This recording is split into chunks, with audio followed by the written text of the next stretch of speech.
and we trained well there. Well, I remember 20, 25 years ago when I was boxing, I remember you encouraging me to get into the weights. Yeah. You know, if used conducively with boxing, they could be an asset.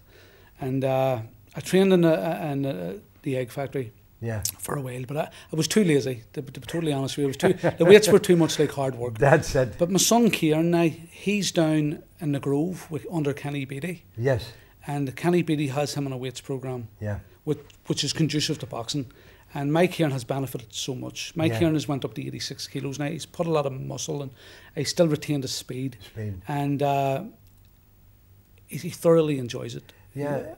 People, I can go back maybe 40 years ago, when the Russians at that time were one of the top boxing countries in the world. Yeah. And at that time, they were about the only one that was using weights to benefit the boxing. And it's only over the last 20, 30 years that everyone else is starting to realise the benefits that weight training can do for boxing, for any sport. Well, you were telling me that 20, 25 years ago about the benefits of weights. I was trying to persuade them, to do it then. Yeah. Now, the guy Ricky Hatton, the boxer, he's a guy called Kerry Kays.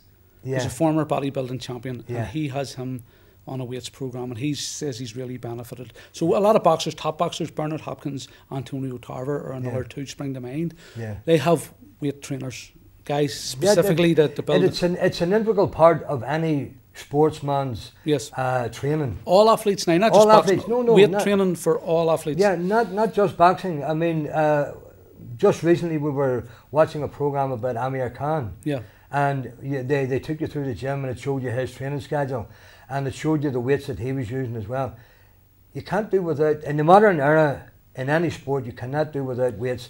Whether you're a runner, a jumper, a swimmer, boxer, whatever it is. Yeah. I've just finished a course in Limerick University, and the course is to teach you how to be a better coach. And on that course we had camogie players, we had boxers, swimmers, show jumpers, squash. All sports were learning how they can utilise the weights for their particular sport. Yeah. And it's been very beneficial. Well, that's what we've done with Mike Kieran. He broke his hand 9 months ago, and to utilise his time in a positive manner. Instead of going down to the boxing club and watching other kids prepare for fights, and he can't, and it would only lead to frustration and exasperation. So to utilise his time in a positive manner, we've brought him down to the Grove, and it's been the best decision. McAuley, he loves it, and he feels so much stronger. Now he's in the Catskills at the minute over in New York. He's Herbal Attack. He's been there for 5 weeks. He's there for another 5 weeks. But when he comes home, he goes away at the end of September again to Philadelphia, and he's been out of boxing for over a year because of his hand.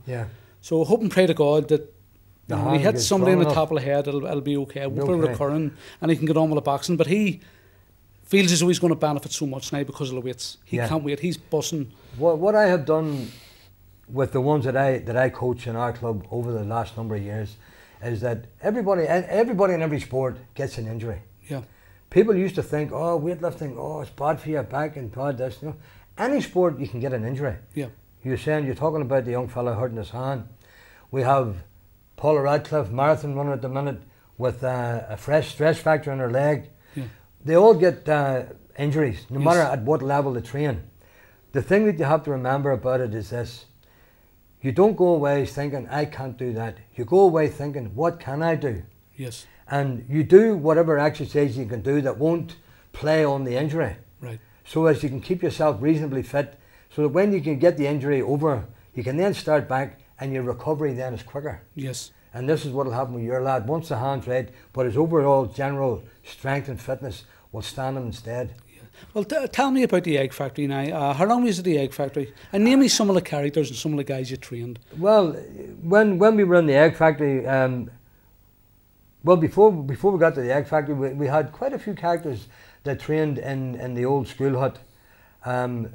Martin Clark, Lawrence Hunter, Sean McGill, people like that who still keep in touch with a bit of Joe Black. But did you ever train Joe Black? Joe Black. Joe trained with us for a while. Bit of a character, Joe, in his own way, but he sort of came and went.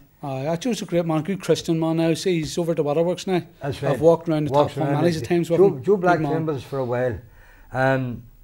Yeah, we had quite a few characters over the years, but when we were in the Egg Factory then we had a different age group then, because the older ones had decided, some of them get married went their own way. Yes. Decided that they had other things to occupy themselves Yes. with. Then we had a younger group up in the egg factory. Are you still producing the champions, turning them out? Yep, still producing. Mostly now, most of the ones we would have produced through the egg factory and into where we are now would be mostly schools and junior champions.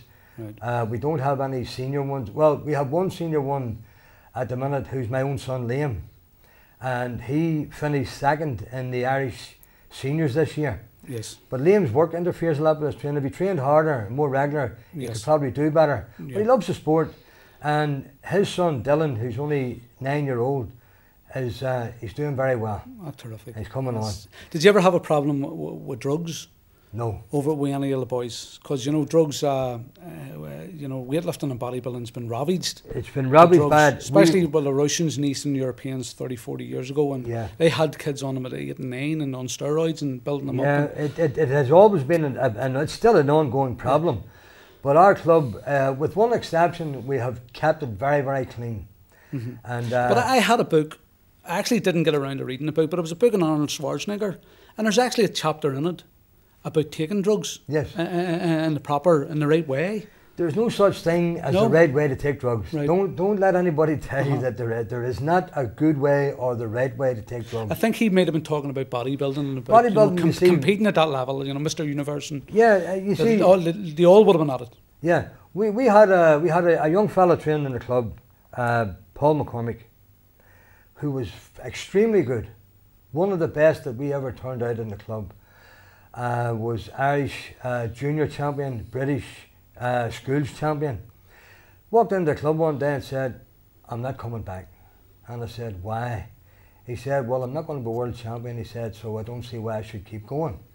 And I said, "Well, what's wrong with being Irish champion? Champion of your own country is a nice thing to be able to say that you are." Yes. I said, "But you're good enough to be British champion, at which case then you could then go to the Commonwealth Games, maybe even the Olympic Games." Yes. But because he wasn't going to be world champion, he didn't see any point in pursuing it.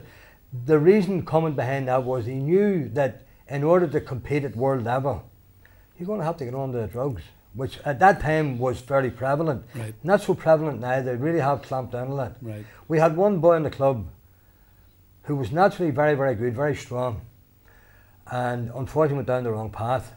A young fellow called Paul Daly. Yeah. And a sad loss, like, because he was really very good. Oh, he's a very strong man. Very, very strong. Powerfully strong man. But started to listen to the wrong people talking to him. Yeah. Started taking drugs. Yeah. And unfortunately, he couldn't, it's not that he couldn't compete. I wouldn't pick him. Yeah. I wouldn't send him to competition, yes, knowing that he was taking drugs. Mm-hmm. The way the rules work now, if there's a member of your club who gets done for taking drugs, the whole club's penalised. So, from the egg factory, where did you end up then? Was it Ardown Youth Club?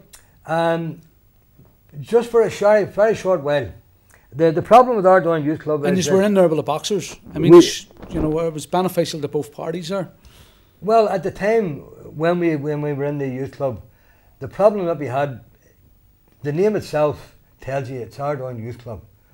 They deal with youths, whereas our club, we have all age groups from 13 right up till senior level, and then the masters level. Yes. So strictly speaking, we should not be training in a youth club, which was the pity because it was a good place to train in. Yes. So unfortunately, we had to leave because they only worked according to the school year, which didn't suit us because we had our training is all year round. Our last competition in the year would be November, and the first one in the next year would be February. So you have no real break there. You have just a couple of months of a break and then you're back into it again. Mm-hmm. So we had to find somewhere where we could train to suit our cycle. Yes. And we've had to move to, we moved to, there was a hut, a shed at the back of the Jamaica Inn. And Billy Kearns, who ran the Jamaica Inn, Billy was very good to us. It was small, but we managed to sort of fit it out to suit ourselves. Yes. And Billy was very generous in the amount of money that he charges, which was very minimal. Yes. And we were there for about 6 or 7 years. All right. And unfortunately, we had to move again because his son needed that as a workshop.